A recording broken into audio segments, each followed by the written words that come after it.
आज हम करेंगे चैप्टर 7 के कर्तव्य बोध पाठ के। यहाँ तक हमने कर लिया था। आज हम करेंगे दीर्घ प्रश्न उत्तर करेंगे। पहला है, बॉब और जिमी की जीवन दिशाएं 20 वर्ष पहले क्यों बदल गई थी? क्यों बदल गई थी? देखो,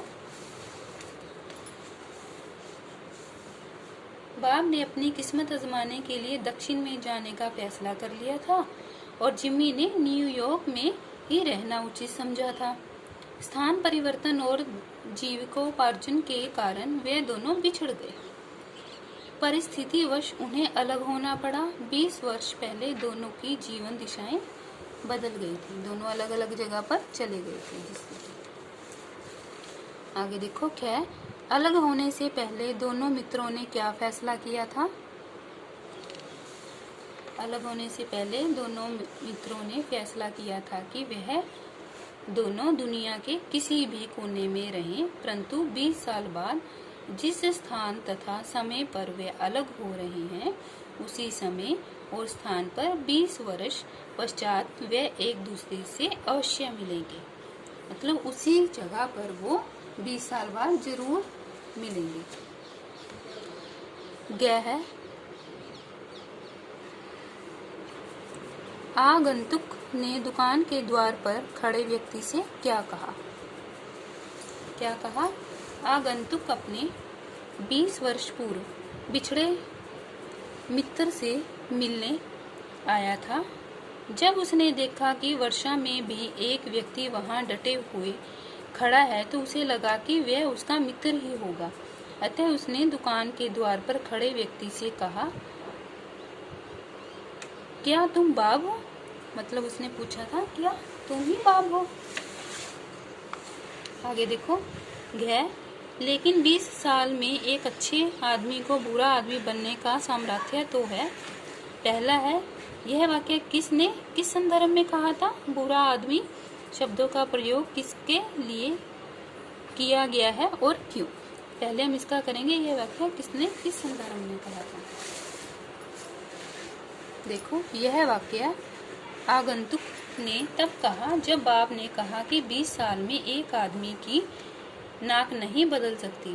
बॉब को लग रहा था कि वह उसका दोस्त जिमी नहीं है, क्योंकि उसकी नाक जिमी से नहीं मिलती थी। आगे है इसका दूसरा, बुरा आदमी शब्दों का प्रयोग किसके लिए किया गया और क्यों? बुरा आदमी सिल्वी बॉब के लिए प्रयोग किया गया क्योंकि वह एक अपराधी बन चुका था। धन कमाने की लोलुपता मतलब लालच ने उसे एक अच्छे, सच्चे तथा चरित्रवान व्यक्ति से बुरा इंसान बना दिया था। लास्ट है, ईमानदारी से धन कमाने में ही जीवन का सच्चा सुख निहित है। पाठ के संदर्भ में इस कथन की सार्थकता बताइए। देखो, पाठ के संदर्भ में यह कथन की पूर्ण सार्थक है। ईमानदारी से कमाए धन से ही असली शांति मिलती है। मान सम्मान से अपना जीवन व्यतीत किया जा सकता है और व्यक्ति समाज में प्रशंसा एवं प्रतिष्ठा दोनों ही पा सकता है। ईमानदार व्यक्ति के पास उसके रिश्ते, नाते तथा मित्र आदि सभी रहते हैं, जबकि बेईमान तथा आपराधिक वृत्ति वाले व्यक्ति से लोग कन्नी काट कर निकल जाते हैं। कन्नी मतलब बात करना भी पसंद नहीं करते हैं। तो आज हम यहीं तक करेंगे, ठीक है। वैसे ये आपकी एक्सरसाइज भी है। ये कारक है। में किस में आता है? अधिकरण कारक आता है। ने कर्ता, इसमें के है तो संबंध, से अपादान, से अपादानी, ये कारक है। तो मैंने पहले भी आपको बेटा ये समझा रखे हैं, ठीक है। देखो, ये सर्वनाम है। तो कोई का क्या होता है? कोई, ये अनिश्चयवाचक सर्वनाम में आते हैं। कोई दरवाजे पर कोई है। किसी, कभी किसी पड़ोसी से उधार मत लेना। कुछ दूध में कुछ गिर गया। न, नहीं और मत का प्रयोग करके रिक्त स्थान बनने हैं। तुम मेरे मित्र नहीं हो। तुमने मुझे नहीं बताया था कि तुम पुलिस अफसर हो। पुलिस से भागने की कोशिश मत करो। ना बाप जानता था, ना ही जिमी की जिंदगी उन्हें इस मोड़ पर ले आई। जिमी ने बाप को देशद्रोही के रूप में देखने की कल्पना भी नहीं की थी। तो ये आपके अर्थ के आधार पर भेद है।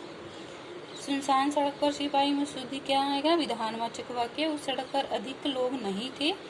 निषेध वाचक। 20 साल बाद हमने यहीं मिलने का वादा किया था। विधान। क्या आप किसी की प्रतीक्षा कर रहे हो? पीछे प्रश्न चिन्ह है तो प्रश्न चिन्ह वाचक। ये विस्मयादिक बोधक चिन्ह होता है, हरियाणवी वाला तो विस्मयादिक बोधक। जिम्मी ने न्यूयॉर्क शहर को नहीं छोड़ा, निषेधवाचक। यहीं आपका चैप्टर ये खत्म होता है।